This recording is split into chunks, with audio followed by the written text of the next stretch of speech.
welcome to PCB Chat, where we talk with experts across the printed circuit design, manufacturing, and electronic supply chain fields. I'm Mike Buteau, president of the PCEA. JITX is a San Jose-based developer of PCB design automation tools. The company can take design concepts and convert them into schematics, trace layouts, and component placement and routing. And it has some serious talent at the top of the org chart. Each of the three co-founders has doctoral degrees in mechanical engineering, computer science, and machine learning, respectively. Our guest today is one of the co-founders, who also happens to be the CEO, Duncan Haldane. Duncan, welcome to PCB Chat. Hi, Mike. Thanks for having me. Let's cut right to the chase. The JITX platform proposes to rethink and simplify the way electronics are designed. There's quite a bit of breadth to what you're working on, and I watched your YouTube video on creating a parametric power regulator. In it, a user, which is you, inputs code to pull parts from the JITX library, create circuits, and connects components. So walk us through the basics of the technology. So JITX is not based on a new idea. Back in the 80s, chip designers switched to writing code instead of drawing schematics because it was a better way to handle the complexity at the time. Right? You could handle more transistors, your design could be more correct, and you could actually build better hardware. So the idea of JITX is take that same approach for chip design, but actually scale it out to the rest of electrical systems. So the idea of JITX is that you write code, and when you run that creates schematics and layouts for packages, boards, and systems of boards. The way to build that is actually very, very different, but it's the same basic idea. Okay, so JITX supports from the semiconductor out, or does it start? Would it start with the supply chain and go all the way down to parts, boards, et cetera? Or am I thinking a little too broadly? It's basically everything up until the die, where, take the example of that parametric power regulator. What designers want, among other things, but the most thing is really powerful reuse, right? They don't want to kind of keep reworking the same basic concepts over and over again. They really actually want to start automating things so they can get ahead and work on the really difficult problems. So what does that take? If you want to make a parametric power regulator where you put in, okay, here's my soft start time, here's my output voltage, here's my input voltage, go solve the circuit and give me something I can use. Well, that means you have to be able to choose parts to actually configure that chip, to configure the controller and get the voltage you want.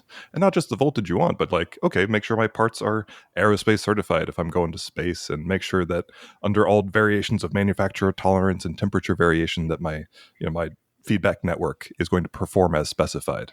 So a lot of very, very detailed constraints. And you also have to be able to buy those parts, right? Because if you pick parts that you can't buy, it's not a good design, right? So the whole approach of JITX is take all of those constraints, inclusive, and turn it into code. So you can just say, give me a resistor with these properties, here's my environment, here's my supply chain, go.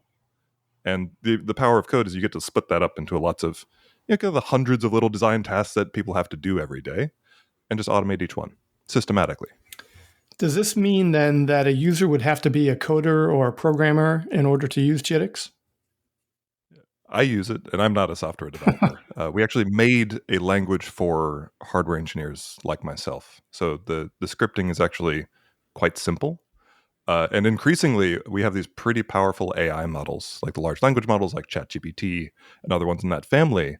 I'll just do the coding for you, and your input is plain English, and it works a lot better than I expected it to, honestly, and it's working better every day. Now, in the YouTube video, for example, you are using a lot of what I would call normal words, okay? But that was from a couple of years ago. I'm imagining that it's been quite a bit more built out since then. Yeah, that's right. So, like you said, when we started, automating board design and package design is a lot. The surface area is immense. And the way we manage that is just by talking to users, right? So we build pretty fast. And what we talk to users about, they want reuse, they want help with high speed and signal integrity, they want help with power integrity, and they want help with electromechanical integration, as well as schedule while doing all of those things at the same time. So we extended the router to handle very high speed nets, like up to 30 gigahertz channel bandwidth, an autorouter that can handle that. We scaled the autorouter to be able to do power as well, so it can do kind of these, well, you'd usually draw a polygon manually. It can just do that, including pores as well. And we also made it such that when you're doing electromechanical integration for something tight, like a medical device or a robot, you can move a part, take okay, we need to move the HDMI connector. And you can just do that real time. And all of the high speed routes just update. And all the constraints just update so that you can really explore the electromechanical space and actually optimize. So I think that's what we've added in the past year or so. So let's go a little bit more into the functionality. From what I've seen, there is a JITX part library, but you can also support users who want to go out and find models and land patterns and so forth from the internet, correct? Yeah, so users will typically start by importing their existing part library. So they bring in their schematics and footprints because you don't want to re-verify all of that. It's been built up over decades. And there's also flows where if you want to build it from scratch, that's what I show in those. When I do documentation, I want to show you here's how you start with nothing and then get to a design. So we can pull from the JITX library, and you can also use flows now where you just shove a PDF datasheet in and it will give you a component model out. Because the new power from the AIs is pretty ridiculous, honestly. So that's an AI that you and your team have created. These are ones just off the shelf. Like the real unlock here is you can use code to do design, and those AI models do code really well. So we talked about the library. Let's talk a little bit more about the design and component placement. In terms of putting the constraints in, right? It has to be this far from this part, has to be this far from the edge and so forth. Are those user defined, or are you using the AI to go find best designs or using other existing designs to help teach it? I mean, what does that look like?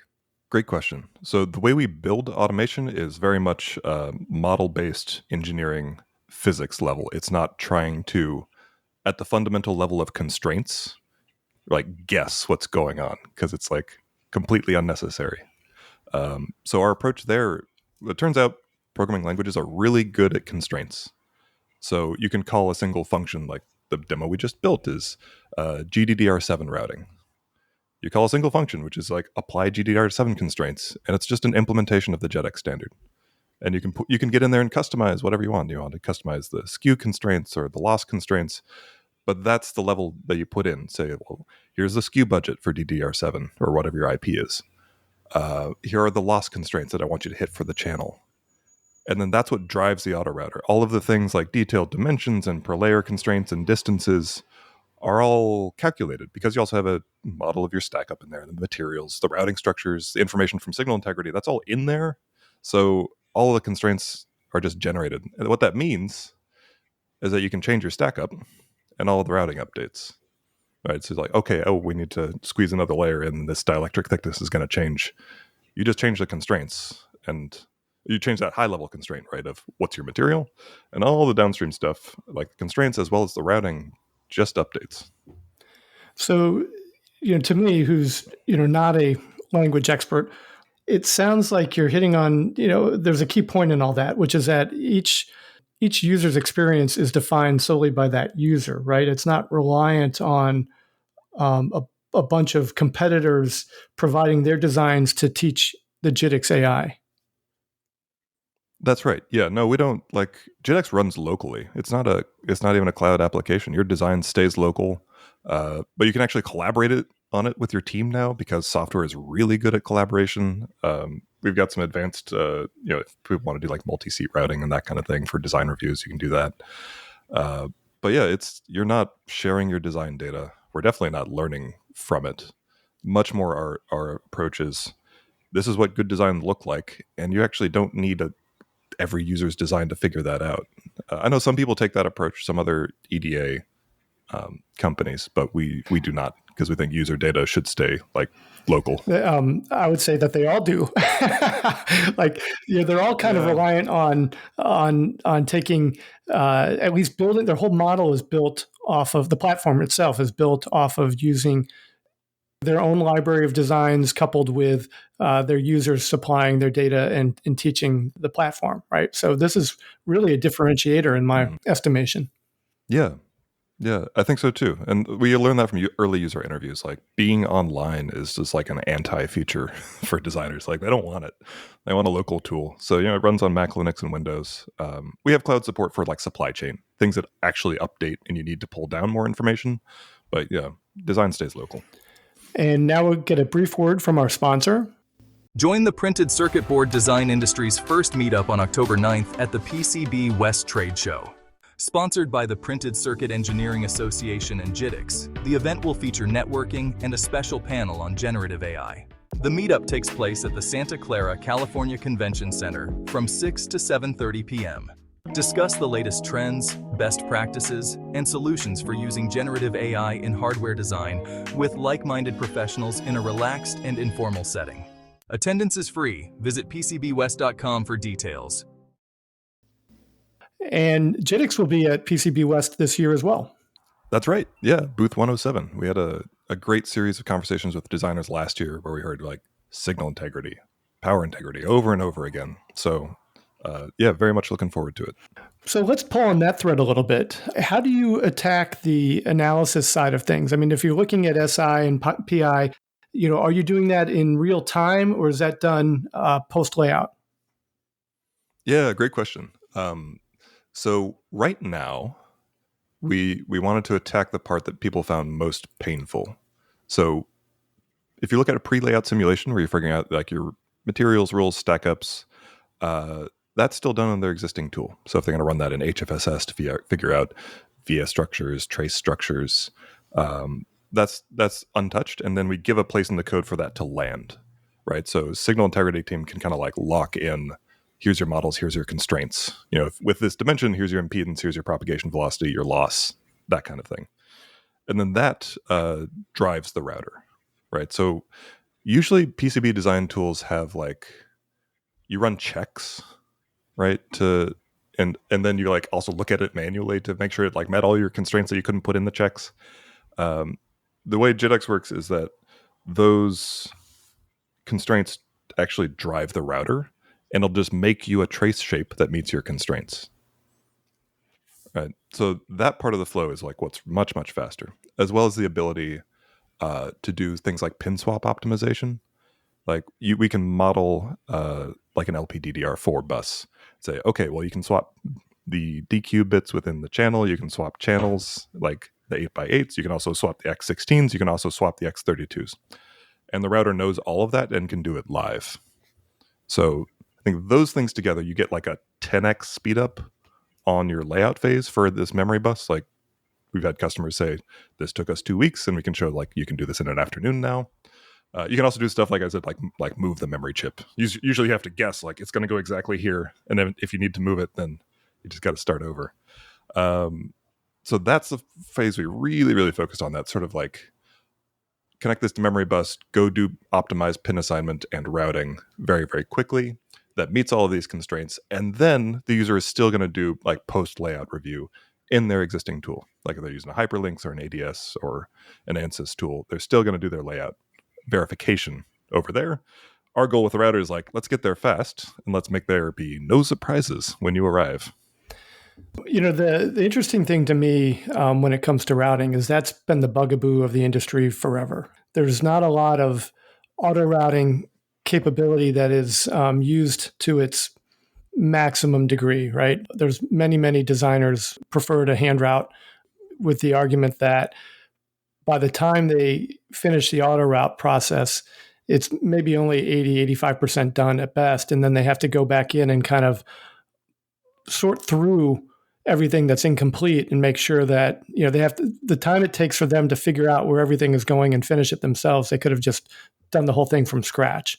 So you're overcoming, or at least attempting to overcome, decades of a process, right? It's a very fixed approach. What's your strategy for that? Just overcoming the mentality. What's your strategy for that? Yeah. All right. So I've got like the product strategy of how it works, and then overcoming the mentality, which I'll address first. Like mentality, it just has to work, and you have to show people it works really, really fast. And hardware engineers don't have time for anything else. On the product strategy, you got like 3 complaints about auto routers. Like, one, constraint setup takes forever, right? And our approach is like, okay, take that to 0. Like, literally call constrain DDR7s with 1 line, and that's all you have to do, and it generates hundreds of constraints that are like parametric to your materials process and stack up. The other one is the way, like the auto route button that people are used to clicking, I think is just like a bad design. Nobody does like, okay, I've put all of my components in the perfect place, and now I will do the routing phase, and it's a button I push. I just don't think that works. So we really embraced it being interactive, so you can get in there and route parts of a design. Because like when I've watched people that are power users of auto routers, they'll say like, all right, I'm going to do this placement, and I'm going to lock it down, and I'm going to route this portion of the board only in this region, right? And then they'll go, and then that works, and then they do the next region. So we really embraced that mode where you have we have powerful tools for like automating via fan out, for example. So if you need to like throw down thousands of micro vias stacked blind, all that stuff, there's automated tools for doing that. So you're going to do that as a phase as a user. You've got automation to control it, and then you're selecting regions and you're going to route them, and then you can move the placement around, right? So you can really, if you're going to do like electromechanical optimization or move things or swap pins, that's all highly interactive if you want it to be. So we really embrace that instead of it being an auto route button, which I think is I just don't think that works. And then the third one is, yeah, you have to have 0 cleanup phase. And the reason we do that is like, we actually want the router to be able to put down better shapes than you'd be able to create in any other tool. So for example, we do any angle dynamic and statically matched differential pairs, right? So you'd say, I need to route this PCIe interface over here, and I cannot, not only does it have to be statically matched basically within, people I see 10 femtoseconds on their SI docs, which I don't know if I believe that because your fiber skew is going to blow that out. But it also has to be dynamically phase matched. So if you go around a turn and you accumulate some length differential, you have to fix that right away. That's really hard to do in existing tools, and we just automate it, right? And the shapes that it creates are like curved and interesting and like kind of perfected based on the constraints you put in. You don't want to have to touch that because it's actually more performant than your other tool, and you want to keep pushing that out. So you give them this very powerful tool for routing, but then you treat it like, I don't know, like an antenna structure you designed in ADS, right? You just like don't touch it. It's simulated, it meets constraints, but you definitely don't want to clean it up because it's meant to do a very, very good job. In the YouTube video, you exported your design to an ECAD tool. That's right. So let's talk a little bit about how you are planning to work within the existing ECAD ecosystem. Yeah, so JITX is sort of a parallel path. We insert a little higher than ECAD tools usually do. So basically, when you're doing your requirements, you write those as code. And when you run that code, it creates your schematic and it creates your layout. So you kind of raise the level of design a little bit. But then where we exit, most designers don't want to immediately displace their tool of record, which we're fine with. So our preference is we just write out a native CAD package. So like schematic, board, project file, component libraries, all exported back into their existing flow. It's kind of challenging to interact with those tools, but users they want to get what they like out of the automation and then get it back into their existing flows. Some are picking up and like, I'd rather I just have a single tool, and we can support that too. But for the most part, especially like the larger enterprise customers, they have partners that use these CAD tools. They have various decisions locking them in. We're like, completely fine. We'll just send you the data back out. I know that you have an interface with Altium. Are there other CAD tools that you are integrated with right now? Yeah, so we also export to KiCad because that's an open standard and much easier to interoperate with. And we're also partnered with Cadence and with Siemens. Okay. So we're official technical partners with Siemens, and they're talking to us about how to get those integrations more thorough. And we talked a bit about the analysis, which implies that this is aimed at professional and enterprise users. My understanding, though, is that is accessible to hobbyists as well. Our approach on the automation, sometimes you don't have to choose. Like, we really target it to raise the level of design, because like my measure of success with JITX is like, can you design better hardware with it than without it? And we're starting to see that come through. Like some customer had this 10-layer reference design with like 2 stacked micro vias. And we using the router, we're able to help them get it in like 4 with purely mechanical vias with that optimization I was talking about. So that's starting to come through, and it's like really about schedule, cost saving. Can you get a differentiated product out? But another thing that automation gets you is like it also raises the floor, because you got that you have that reuse level. Like an expert can write a code library, and it actually really formalizes, here's how I do the circuit, here's the considerations for the components, and you can take it and plug in new parameters and you get a circuit out, and you can also verify it at the same time. So you can like have that expert lock-ins, like, here are my schematic review checks for this. Like when I do this resonator circuit, here's how you check the motional capacitance and make sure that that's all within spec and it's going to start up. All of that can just be reused. And we've seen that also raising the accessibility for design tools, as well as honestly just having a coding interface for today's students. Like they expect something like JITX to already exist. And when it doesn't, they typically go to computer science instead of electrical engineering, honestly. Earlier, you mentioned the ability to do micro vias, and one of the things I wanted to talk about is, I've talked to many founders about their tools, over the last few years, and all of them that I've spoken with so far have a pretty defined limit insofar as the technical capability. It may be 2,000 pins, it may be 4 layers, and so forth. Like they're really not ready for true enterprise level use. So where is JITX at right now? Yeah, great question. So we don't have any hard locked limits in the technology, really. Like, we have talking to customers, they're like, all right, we do 40 layer boards. Can you do that? Yes. Numbers do go that high. I think the challenge is like we have a lot of automation. And so right now we're working on scaling up capacity, right? So for some layer of spec, like you're going to do a single board computer, Linux processor, memory, like that's all well within our capabilities because we want to keep that interactive speed up. And then for our more enterprise customers, if you're doing something specialty like a high-speed interface, they're like kind of doing that in pieces right now. So like, okay, well, let's do the memory and optimize the memory across the package and the board because just that problem is worth it as we scale up capacity. Do you provide hands-on training? Yes, we do. It's our preference too. And like with our larger customers, we really like to get in there and like make sure it launches well and help them pick the problems and do their starting automation. Like we've had customers say like, this is 25 times faster if we can do it for backplanes, for example, like VPX backplanes. So we help them set up that automation so they can get that benefit quickly. Now, Duncan, my understanding is your background is in robotics. You won a Best Paper Award from IEEE International Conference on Intelligent Robots and Systems. How do you go from robotics to PCB design? In short, what was the eureka moment, the genesis of JITX? Yeah, so I was getting my PhD in robotics at Berkeley, which is a very collaborative place. So my degree program was mechanical engineering. I did my research in electrical engineering lab, and I taught classes in integrative biology.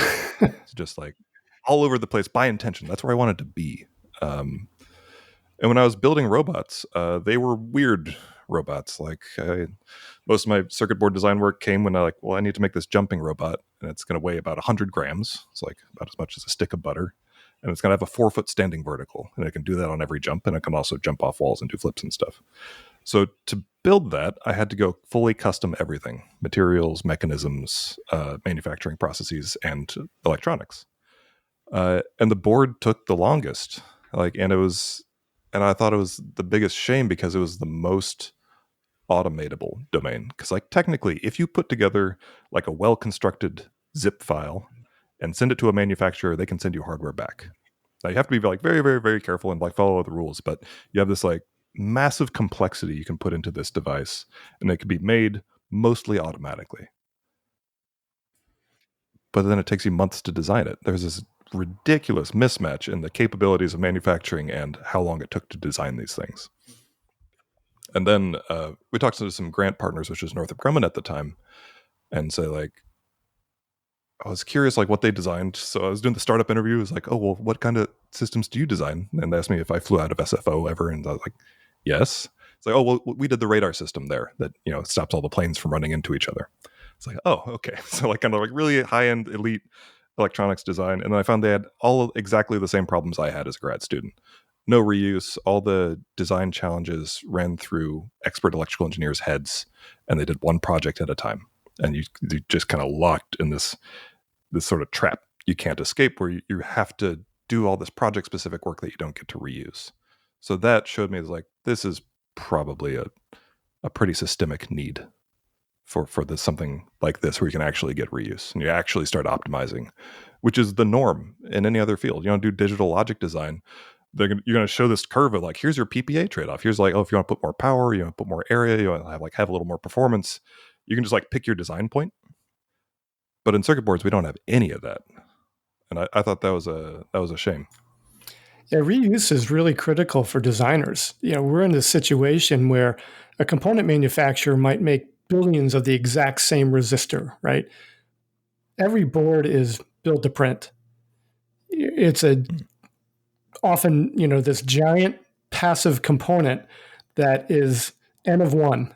So, you have to be able to, if you want to speed the process, and designers are risk averse by nature, right? They want to be able to speed this process, but they want to make sure that they know how that circuit is going to work. Design reuse becomes, essential to that process. Yeah, absolutely. What we found it takes for design reuse to work in electronics is you have to be able to add the checks at the same time. So we can say, like, we did that very early with Northrop. It's like, all right, here's this design. It's got, 4, 2,000 pin FPGAs. All of this was synthesized. And they're like, well, is it right? And we're like, probably. Can you prove it? So we kind of added that error checking layer, where actually, when you do a circuit, you have to automate the review with it to actually get reuse. You have to know it's going to work. Whatever choices were made in supply chain, whatever choices were made in layout, you have to know it's going to work. So that was a really critical piece of the automation for reuse specifically. And the company name, JITX, so it's JITX, it has a particular meaning. What's the story there? Yeah, so JITX means just-in-time everything. So we're really trying to bring like the speed, the reuse, the correctness of software to every hardware design project. And I guess if Elon Musk wants to buy you, then he doesn't even have to change the name. God, yeah. Well, speaking of which, though, I mean, you've raised quite a bit of capital already. What captured the attention of the PE firms? Yeah, so our largest investor is Sequoia Capital. And before them, we were invested in by Y Combinator. They kind of taught us how to do startup things. So before joining Y Combinator, which is YC, we talked to a guy named Trevor Blackwell. So he was one of the original guys, and also a roboticist. So he kind of knew exactly what we were doing. We're like, is this even a fit for YC or venture? He was like, yes, because it's a really intimate understanding of what we were doing. And we actually had the same experience when we raised our seed and later Series A from Sequoia Capital. Our partner there is Bill Corin, who was Senior VP of Engineering at Google for a while and did things like oversee the data center team and bring on Android, and already had the thesis that boards should be more automated before ever talking to us, which is pretty rare. So he already knew like how huge of a market it is, how big of a problem it is, how difficult it is to approach. So I think that was the most helpful thing. The best advice I got for doing a startup is like, build something valuable and then explain it. So we chose a really, really hard problem, but for people that know about it, it is obviously valuable. Well, electronics is, depending on who you ask, the second or third largest industry in the world. It's has taken hold of every aspect of life, right? I mean, there's sensors in everything. There are circuit boards in almost everything. They're in our bodies, right? In some cases, it's just remarkable how this integrates with life. So, I mean, if you want to try to deal with the big messy problems, I mean, you certainly picked the right one. And it's big enough, yeah. And there are still folks in our industry who have architected CAD tools, and they will probably be the first to tell you that the existing tools still have a ways to go. And one of the reasons is because the nature of circuit board design requires not just electrical knowledge, but also materials knowledge and manufacturing knowledge and so many different things, in order to be a good designer. Capturing all that takes a long time. And the more we can try to make the tool an extension of the designer, the better off we're going to be. I mean, we all know, and here I'm on my soapbox, we all know there's a shortage of engineers in this country and probably in the world. But I subscribe to the belief that the next generation of designers is probably sitting in my basement right now playing Minecraft. And, I want to be able to capture that understanding and that ability to think in 3D and apply it to product design, right? But without them necessarily having to spend 25 years learning all the ins and outs of material science and what components and circuits are ideal for this particular environment and so forth. End of monologue. Yeah, I mean, that was one of the inspirations for doing this, because what I noticed is like there are a handful of experts that are like much, much better at what they do than anyone else in the field, and they're retiring. So automation is one way where you can take that knowledge and actually make it reusable. And when you make it reusable, you can actually bring it to every project that we do as a species. Like if you do it well, that means you can have like decades and decades of experience joining that project. The same benefits you get in software. Like people's first project is not writing the Linux kernel from scratch. They get to do something much more rewarding, like make a little Minecraft script, right? So we're really trying to I think that's one of the bigger meanings of reuse, is really bring that expertise to everything. So, Duncan, we're coming to the end of our podcast. I wanted to ask if there's anything else we want to touch on before we part ways. Yeah, I think, we're looking forward to PCB West this year. We'll be there at booth 107 and looking forward to reconnecting with the designer community. And I should mention your website, JITX.com. Yep. Great. Our guest today has been Duncan Haldane, co-founder and CEO of JITX. For PCB Chat, this is Mike Buteau. Have a nice day.